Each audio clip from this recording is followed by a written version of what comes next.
정말 이 길어진 노년에 이제 내가 어떻게 하면 정말 그 노년에 요양시설에 의지하지 않고 살까에 대한 어쩌면 공포? 내 집에서 그 고립되지 않고 사는 게 노년의 이제 주거의 핵심으로 이제 이 등장을 했죠. 내가 주거 공동체를 고를 때 네. 이런 체크리스트가 있다. 네. 안녕하세요. 네, 안녕하세요. 네. 네. 그 강서 50플러스 센터에서 네. 이제 50플러스 세대를 위해서 시니어 비즈니스에 대해서 이해를 하고 실질적으로 살아가면서 라이프 스타일이라든지 네. 아니면 자기 일자리 어떻게 도움이 되는지 이런 시간을 마련했습니다. 네, 네. 그래서 이제 주거에서 이제 김송 이사님의 입지는 초기에 그 창업을 하시고 또 엑시트도 하시고 그다음에 네. 여러 가지 실제로 여백이라는 주거 공동체에 살고 계시고 네. 그리고 이제 사회 협동조합도 만드시면서 네. 현재는 또 청년 주거 문제라든지 전세 사기까지 이렇게 광범위하게 활동을 하시는데 네. 그 과정을 이제 일반 50 플러스 입장에서 네. 어떻게 지내오셨고 네. 그 과정에서 어떤 얘기를 좀 해주면 좋은지 네. 주거 공동체 관점에서 소개를 좀 부탁드리겠습니다. 네. 네. 네, 반갑습니다. 저는 이제 이 김수동이라고 하고요. 제가 하는 일을 소개할 때 저는 그렇게 얘기를 해요. 함께 사는 즐거움을 알리기 위해서 즐거이 애쓰는 사람이라고 얘기를 하고 있는데요. 말씀하셨듯이 저는 이제 좀 우연한 기회에 이제 이 노후 주거 문제에 좀 관심을 가지게 돼가지고 그래서 이제 좀 공동체 주거 활동을 시작을 했고 그래서 지금 한 벌써 2015년도에 이제 시작을 했으니까 지금 저는 이제 전혀 몰랐던 이제 다양한 연령대 이제 10세대가 모여서 이제 그 여백이라는 이제 그 공동체 주택을 짓고 살고 있고요. 그래서 이제 공동체 주택에 집 살아보니까 정말 제가 고민했던 이제 그 노후 주거 문제에 있어서 이제 이 훌륭한 대안이라는 생각이 들어서 스스로 이제 이 공동체 주거 전도사를 자처하면서 열심히 많은 곳에서 이런 대안적 주거를 알리는 활동들을 하고 있고요. 저는 최근에는 이제 또 이 주거 문제가 이제 이 우리 세대 문제뿐만이 아니라 이제 그 모든 세대의 문제이기 때문에 좀 청년 주거 문제에 좀 주목해서 시민 출자 청년 공유주택이라는 이 터무니있는 집을 공급하는 이제 이 터무니제약 소장 역할을 맡고 있고 제 어머니 때문이에요. 어머니 세대들이 이제 대부분이 이제 이 노년에 홀로 돼서 이제 이 많은 너무나 이제 오랜 시간을 이제 사셨는데 도시에서 홀로 노년을 보낸다는 게 참 쉬운 일이 아니다 이제 그런 생각을 했고 한 2년 됐나요? 이제 이 고립의 시대라는 책 혹시 아세요? 네. 노리나 허츠라고 이제 영국의 이제 경제학자가 이제 쓴 책인데 고립의 시대의 이제 이 핵심이 결국 뭐냐면 이제 지금 현재 사회가 우리 그 사회적으로 이제 그 고립을 심화시키는 그 사회를 우리가 살고 있다라고 생각하고 지금 현재 이제 이런 사회적 고립의 이슈를 더욱 강하게 촉진한 역할이 주거가 되고 있다고 생각해요. 우리가 정말 청년 세대들은 주택을 소유하기 위해서 정말 연끌을 해야 되고 또 기성세대들은 이 하나밖에 없는 집을 또 지키기 위해서 집착해야 되고 그러는 사이 점점 관계는 단절되고 또 거기에 이제 또 이 빚까지 떠안고 그러면은 정말 우리 사회가 이런 좀 커뮤니티를 이루고 공동체를 이루기가 점점 힘들어지는 사회로 가고 있다라는 생각이 드는데 그런 차원에서 이제 지금 이 고령화 사회 이제 장수 사회를 맞이하고 있는 중장년들의 고민은 정말 이 길어진 노년에 이제 내가 어떻게 하면 정말 그 노년에 요양시설에 의지하지 않고 살까에 대한 어쩌면 공포, 어쩌면 두려움, 이제 이런 걱정들을 하고 있는데 사실 이제 우리가 이제 노년에 주거하면은 정말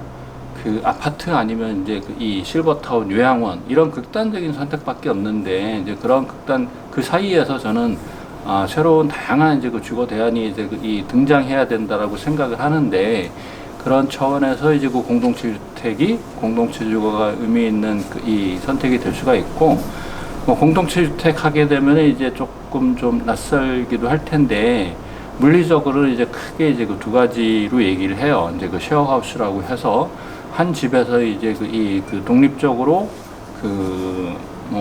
이 개인의 방은 좀 프라이빗한 공간을 확보를 하고 나머지 공간들은 이제 공유를 하는 이런 형태가 있고 제가 살고 있는 코하우징처럼 완전히 개별된 세대가 따로 있고, 이 시작부터 어느 정도 이제 좀 공감대가 있는 이웃들이 이제 함께 어울려서 삶을 공유하면서 사는 이런 두 가지 형태가 있는데, 여러 가지 이제 상황을 봤을 때 이제 그 중장년 세대 입장에서는 이제 코하우징 모델이 좀 한결 더 적합하다고 생각을 하고, 이제 구성원들을 이제 구성하는 방법 측면에서는 뭐 좀 중장년 세대 중심으로 모이는 모델도 있고, 제가 살고 있는 집처럼 정말 다양한 연령대가 이제 함께 사는 모델들도 있는데, 최근 추세를 보면은 아무래도 이제 좀 다양한 연령대가 함께 사는 게 관계의 다양성도 그렇고, 공동체의 지속 가능성 측면에서도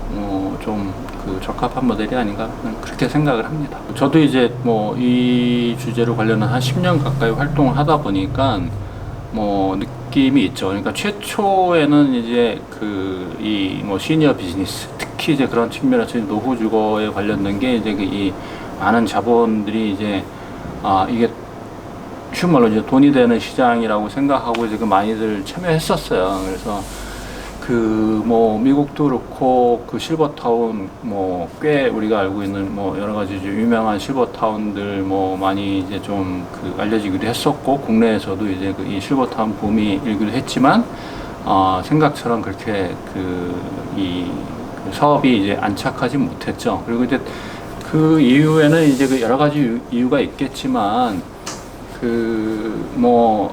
많은 경우 이제 사업자 중심적으로 이제 접근을 했다라는 거죠. 사업자 중심이라는 건 결국 이제 이 사업성을 생각할 수밖에 없었고, 그러다 보니까 이게 이 한국에서 이제 부동산 사업자들은 공급하고 이제 이익 실현하는 모델이지, 이런 노후 주거는 이제 운영을 해야 되는 거예요. 근데 이제 그런 거는 이제 상당히 이제 전문성도 필요하고, 그다음에 이제 그게 이제 이렇게 꽤 장기적으로 이제 비즈니스를 해야 되는데, 그럴 만한 이제 좀 인내력 있는 자본과 관심 있는 이제 사업자들도 좀 부족하고, 그다음에 소비자들이 이제 주거 문제를 이제 좀 직접 하기에는 이제 너무나 좀 이 지난한 문제가 있고, 이제 그런 부분들이 좀 공급자 측면, 소비자 측면, 시장 측면에서 이제 모두가 다 쉽질 않아서 우리 사회에서 이제 이 시니어 주거라는 게 좀 어려운 것도 있고, 아무리 이제 경제적으로 여유가 있고 없고를 떠나서 이제 노년의 주거에 대한 핵심은 내가 정말 비싸고 훌륭한 시설이 아니라, 그래도 내가 어쨌든 경제적으로 보면 좀 더 고가의 주택도 있고 그렇지 못한 주택도 있겠지만, 결국 이제 노년에 내 집에서 고립되지 않고 사는 게 노년의 이제 주거의 핵심으로 이제 등장을 했죠. 그 말이 결국은 이제 에이징 인 플레이스, 에이징 인 커뮤니티로 이제 요약되는데, 결국은 그런 부분들은 사업자들이 충족시키기는 힘들고, 약간 좀 커뮤니티적으로 이제 여기저기 이제 해외에서도 그렇고 우리나라에서도 이게 시도가 되고 있고, 지금 관심은 없을 땐 모르겠지만 관심을 가지고 보면은, 제가 지금 한 10년 전에는 결국 이런 코하우징을 공부할 때 대부분 다 해외 사례를 공부했다고 하면은, 지금은 국내에서도 정말 많고 다양한 이런 코하우징 모델들도 사례들도 많이 생기고, 그런 시도들이 또 지금도 계속 지속되고 있어서, 그런 부분들은 확실히 이제 좀 다양성들은 이제 조금 좀 보여지고 있는데, 현실에서 이제 아직까지 이제 한국 부동산 시장에서 이런저런 좀 제약사항은 있지만, 분명히 이제 이런 좀 고령화 사회가 지금 빠르게 다가오는 입장에서는 이렇게 이 민간에서 이렇게 시도하는 사례들이 힘이 돼서 어느 정도 이제 적극적으로 사회가 좀 수용하고 제도도 변화할 것이라고 좀 생각을 하고요. 그런 차원에서 좀 하나 이제 조금 좀 제가 대표적으로 좀 소개하고 싶은 모델이 이제 일본에서 이제 지금 널리 확대가 되고 있는 서비스 제공형 고령자 주택, 이제 이런 모델이죠. 그러니까 이 과거에 이 전통적인 실버타운들이 이제 고가의 이제 부유층을 대상으로 한 모델이라고 하면, 서비스 제공형 고령자 주택은 보통의 중산층이 대규모 시설이 아니라 이 지역 사회에서 이렇게 좀 익숙한 곳에서 자기가 필요한 서비스를 이제 그 수요자 부담형으로 이제 이용하기 때문에 충분히 이제 조금 좀 실비, 그러니까 합리적인 비용으로 이제 이용할 수 있어서 꽤 괜찮은 모델로 지금 확대되고 있고, 그런 차원에서는 국내에서도 좀 비슷한 사례들이 이제 좀 도입이 시작되지 않겠나, 저는 그렇게 보고 있습니다. 이제 이 가장 이 중요한 거는 이 집이라는 것을, 주거라는 것을 이제 어떻게 바라보느냐가 이제 핵심인 것 같아요. 결국 이제 우리가 늘 익숙했던 것들은 이제 소유의 대상, 자산으로서의 이제 이 집이 익숙하고, 여태까지 또 오랜 시간 이제 부동산을 중심으로 이제 자산을 키워온 중장년 세대 입장에서는 그런 부분들을 이제 완전히 좀 무시할 수는 없는데, 공동체 주거를 생각할 때는 이제 이 관점이 이게 좀 완전히 쉬운 말로 이제 자산 가치 상승과 내가 원하는 이런 좋은 이웃과의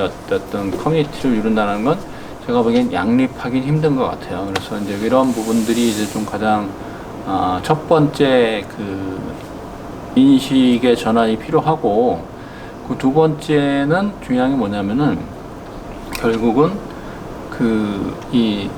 제가 이제 이 공동체 주택이 많이 답이다라고 얘기하진 않고, 결국은 이제 주거에 대한 욕구는 사람마다 저는 다양하고 다르다라고 생각하는데, 만약 내가 이제 공동체 주거를 생각한다고 하면은 내가 공동체 주택에 관심을 가지게 되고 공동체 주택을 선택하게 되는 가장 큰 이유와 목적이 무엇인지를 좀 뚜렷하게 할 필요가 있어요. 왜냐하면 이제 그거를 좀 막연한 상태에서 이제 참여를 하다 보면은 쉽게 이제 실망을 할 수도 있고, 여러 가지 이제 좀 하다 보면 이런저런 뭔가 이제 생각하지 못했던 일들도 생길 수가 있는데, 이게 내가 목적이 뚜렷하면 이제 그게 문제가 안 되는데, 그게 목적이 불분명하면은 이제 그걸 이제 지속할 힘이 딸리기 때문에 저는 집에 대한 인식의 전환, 그 다음에 이제 내가 공동체 주거를 한다고 하더라도